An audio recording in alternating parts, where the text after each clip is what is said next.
होय. एक विचार करा, जगातील सर्वात जास्त लोकसंख्या असलेलं शहर टोकियो. हम्म. तिथे करोडो लोक रोज प्रवास करतात, पण रस्त्यावर एकही कागदाचा तुकडा दिसत नाही. ट्रॅफिकमध्ये अडकलेल्या हजारो गाड्या एका रांगेत उभ्या असतात, पण पूर्ण शहरात एकाही हॉर्नचा आवाज घुमत नाही. अगदी खरंय.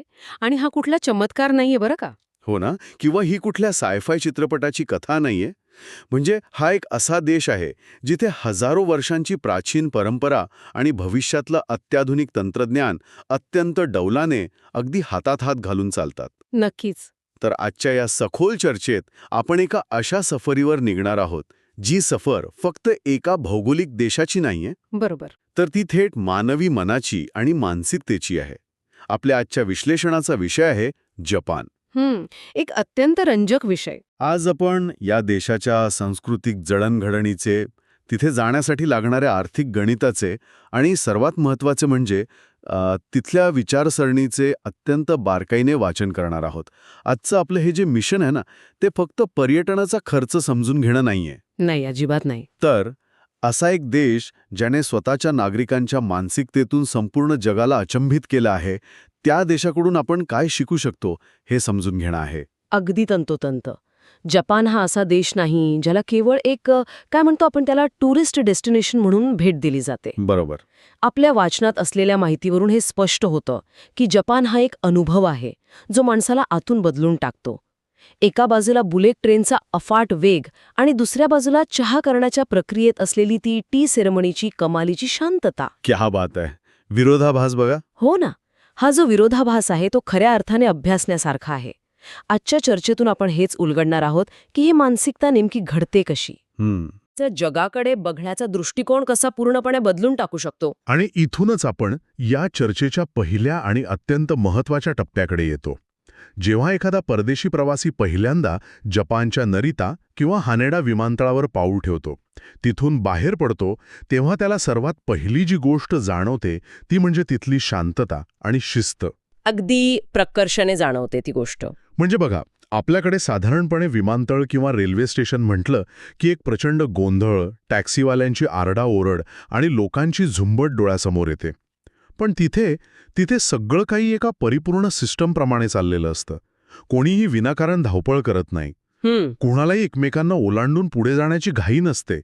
मला तर असं वाटतं की जपानच्या रस्त्यांवर किंवा सार्वजनिक ठिकाणी चालणं म्हणजे एखाद्या गर्दीच्या ठिकाणी चक्क नॉईज कॅन्सलिंग हेडफोन्स घालून चालण्यासारखं आहे. अरे वा, हे रूपक खूप छान आहे. हो ना.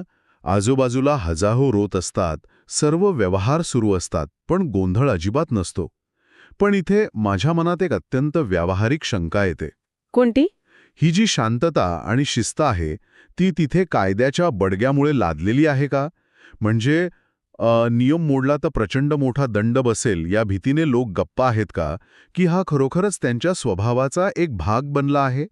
कारण तसं बघायला गेलं तर मानवी स्वभाव मुळात थोडा बंडखोर असतो. तुम्ही हे नॉईज कॅन्सलिंग हेडफोनचं रूपक अगदी अचूक वापरलेत.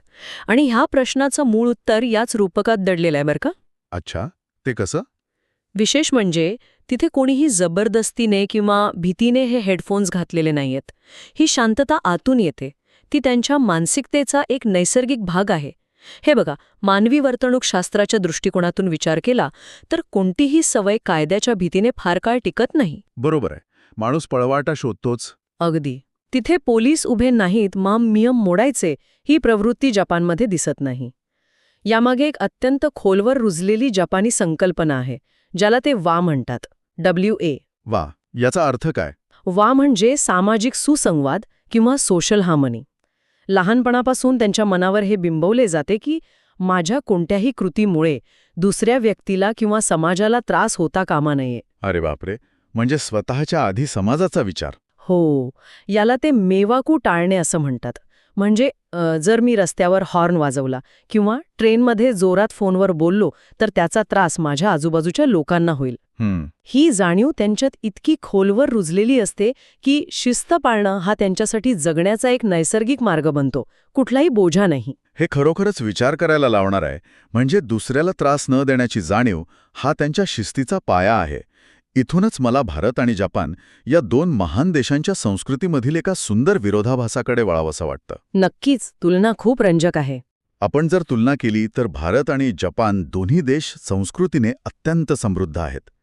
पण या संस्कृतीची अभिव्यक्ती किती टोकाची वेगळी आहे. खूपच वेगळी. म्हणजे आपल्या भारतीय संस्कृतीत एक प्रकारची सळसळती ऊर्जा आहे, विविधता आहे आणि सर्वात महत्त्वाचं म्हणजे भावनिक जवळीक खूप उघडपणे दिसते. आपण लगेच व्यक्त होतो. अनोळखी माणसाशीही आपण ट्रेनमध्ये गप्पा मारायला सुरुवात करतो. हो, ती आपली ओळख आहे. या उलट जपानमध्ये साधेपणा, दुसऱ्याच्या वैयक्तिक आयुष्याचा आदर आणि एक प्रकारची अलिप्तता दिसते. तिथे कोणी अनोळखी माणसाशी सहसा गप्पा मारत नाही. तरीही या दोन्ही भिन्न अभिव्यक्तींमागे कुठेतरी एक अदृश्य समान धागा आहेच, नाही का? नक्कीच आहे. आणि तो समान धागा म्हणजे दोन्ही देशांची सर्वोच्च मूल्य. अभिव्यक्ती वेगळी असली तरी गाभा एकच आहे. बघा, आपल्याकडे आपण एखाद्याचा आदर करण्यासाठी हात जोडून नमस्ते करतो, तर जपानमध्ये ते एकमेकांसमोर झुकून, ज्याला ओजिगी म्हणतात, ती कृती करून आदर व्यक्त करतात. बरोबर, झुकून नमस्कार करण्याची पद्धत. हो, या दोन्ही कृतींमागील मूळ भावना एकच आहे, ती म्हणजे समोरच्या व्यक्तीचा सन्मान करणे. पण भारतीय संस्कृतीत आपण आदर शब्दांतून, संवादातून जास्त व्यक्त करतो. आणि जपानमध्ये जपानी संस्कृतीत आदर ही एक कृती आहे आणि बऱ्याचदा ती एक मूक कृती असते. त्यांच्या ओमोतेनाशी या पारंपरिक आदरातिथ्याच्या संकल्पनेनुसार समोरच्या व्यक्तीला काय हवे आहे हे तिने सांगण्याआधीच ओळखून तिची सोय करणे आणि ते करताना कोणताही गाजावाजा न करणे याला सर्वोच्च महत्त्व आहे. क्या बात आहे. संस्कृती वेगळी असली तरी मुळात असलेली माणुसकी आणि दुसऱ्याचा विचार करण्याची वृत्ती समान आहे. पण इथेच एक मोठा प्रश्न निर्माण होतो, भाषिक अडथळा. हां, बरोबर. म्हणजे आपल्याकडे प्रेमाने चौकशी करणं हे आपुलकीचं लक्षण मानलं जातं. पण आपल्या माहितीनुसार जपानमध्ये स्थानिक लोकांना इंग्रजी खूप कमी प्रमाणात बोलता येतं. हो, बहुतांश लोकांना इंग्रजी येत नाही. अशा वेळी जेव्हा एखादा भारतीय पर्यटक तिथे जातो, भाषा येत नाही आणि तरीही स्थानिक लोक त्यांना अत्यंत तत्परतेने मदत करतात. ते योग्य मार्गदर्शन करतात, पण प्रवाशाला अजिबात डिस्टर्ब करत नाहीत. जर भाषेचा पूल नसेल तर हा संवाद, हा आदर नेमका पोहोचतो कसा? ही दयाळू वृत्ती इतक्या शांतपणे कशी काय काम करते? हा एक अतिशय सुंदर आणि सूक्ष्म मुद्दा आहे. जपानी लोकांसाठी आदर ही स्वतःच एक भाषा आहे, जी शब्दांच्या पलीकडे जाते. शब्दांच्या पलीकडे? हो. त्यांच्याकडे कुकीवो योमू नावाची एक संकल्पना आहे, ज्याचा शब्दशः अर्थ होतो हवा वाचणे किंवा वातावरण समजून घेणे. अरे वा, हवा वाचणे? हो ना. ते शब्दांपेक्षा चेहऱ्यावरील हावभाव आणि परिस्थिती जास्त चांगल्या प्रकारे समजून घेतात. जेव्हा एखादा पर्यटक हरवलेला दिसतो तेव्हा त्याला मदतीची गरज आहे हे ते ओळखतात. ते कदाचित इंग्रजीत बोलणार नाहीत, पण ते तुम्हाला हस्तमुखाने रस्ता दाखवतील, वेळ पडल्यास स्वतः तुमच्यासोबत 2 ब्लॉक्स चालत घेऊन तुम्हाला योग्य ठिकाणी पोहोचवतील आणि फक्त एकदा झुकून नमस्कार करून शांतपणे निघून जातील. होय, पण म्हणजे स्वतःचा वेळ देऊन मदत करतात. होय, पण ते कुठून आलात, काय करता असे वैयक्तिक प्रश्न विचारणार नाहीत. कारण त्यांच्या संस्कृतीत दुसऱ्या व्यक्तीच्या स्पेसचा आदर करणे हे सर्वात मोठं मूल्य मानले जाते. मदत करणे हे कर्तव्य आहे, पण त्या बदल्यात समोरच्याच्या वेळेत व्यत्यय आणणे हा अनादर आहे, हा तो दृष्टिकोन आहे. कमाल. म्हणजे आदराची भाषा तिथे खऱ्या अर्थाने शब्दांची मोहताज नाहीये. आणि हीच जबाबदारीची आणि आदराची भावना केवळ वैयक्तिक संवादातच नाही, तर त्यांच्या सार्वजनिक आयुष्यात एक मोठं रहस्य बनून समोर येते. अगदी बरोबर. आपण आता एका अशा रहस्याकडे वळतो आहोत, ज्याला नागरी कर्तव्याचं सर्वोच्च उदाहरण म्हणता येईल. एक गोष्ट जी ऐकून कुणालाही आश्चर्य वाटेल. जपानच्या रस्त्यांवर सार्वजनिक कचराकुंड्या अत्यंत कमी किंवा बहुतांश ठिकाणी अजिबात नसतात. हो, हे ऐकायला खूप विचित्र वाटतं सुरुवातीला. आणि तरीही तिथले रस्ते अगदी स्पॉटलेस किंवा चकाचक असतात. तिथे कुठेही कचरा दिसत नाही. थांबा, मला इथे एक लॉजिकल प्रश्न विचारायचा आहे. जर रस्त्यावर कचराकुंड्याच नसतील तर माणसाच्या नैसर्गिक सोयीनुसार आणि प्रवृत्तीनुसार लोक कचरा रस्त्यावरच टाकतील ना? तसा विचार येणं स्वाभाविक आहे. हा तर मानवी स्वभाव आहे. जिथे कचराकुंडी नाही तिथे कचरा फेकला जातो. मग जपानमध्ये हा मानवी स्वभाव अचानक कसा बदलतो?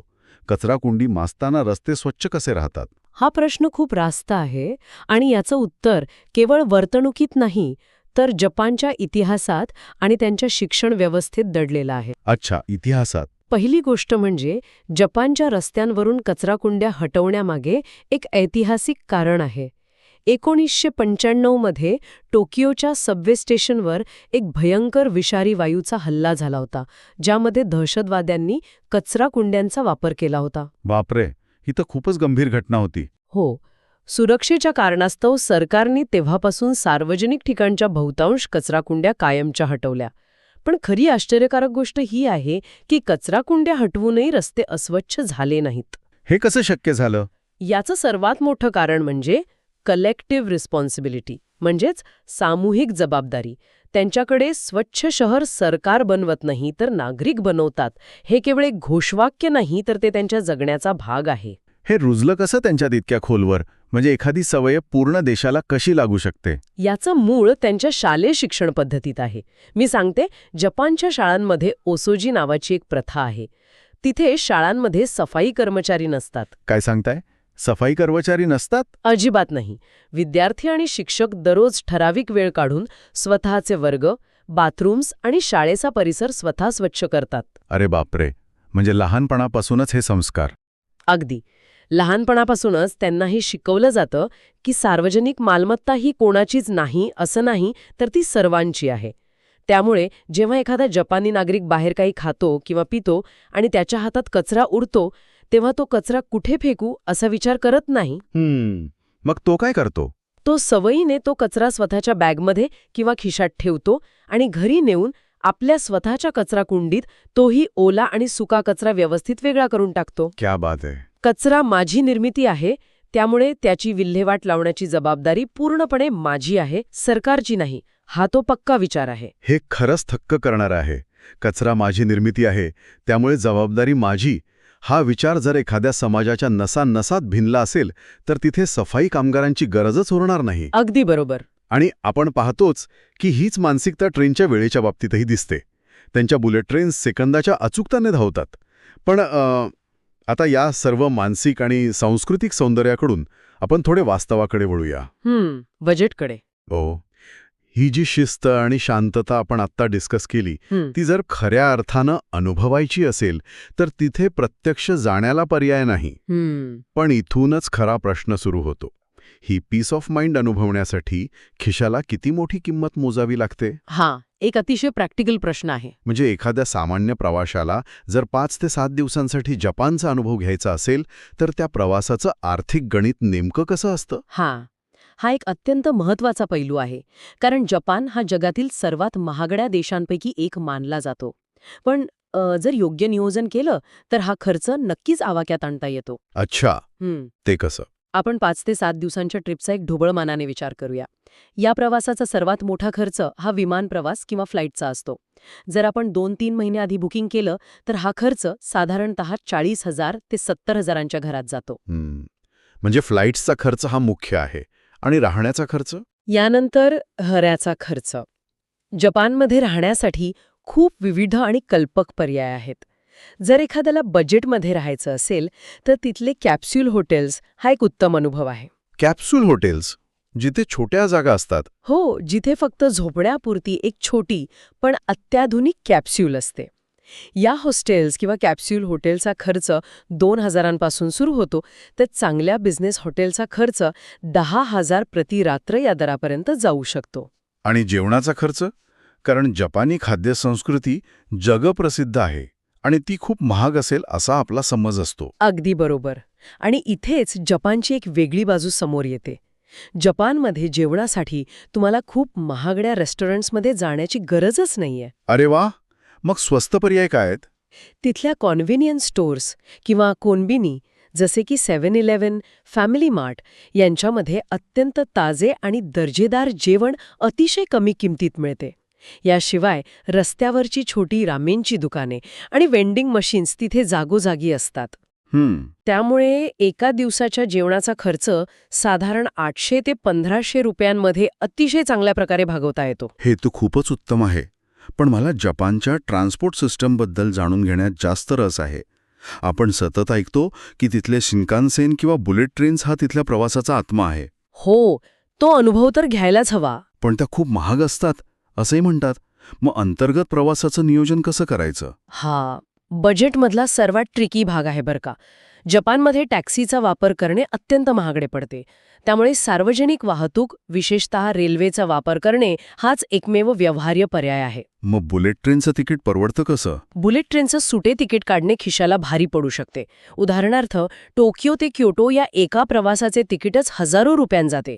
म्हणूनच परदेशी पर्यटकांसाठी जपान रेल पास किंवा JR पास हा एक वरदान ठरणारा पर्याय आहे. अच्छा, हा पास कसा काम करतो? अगदी.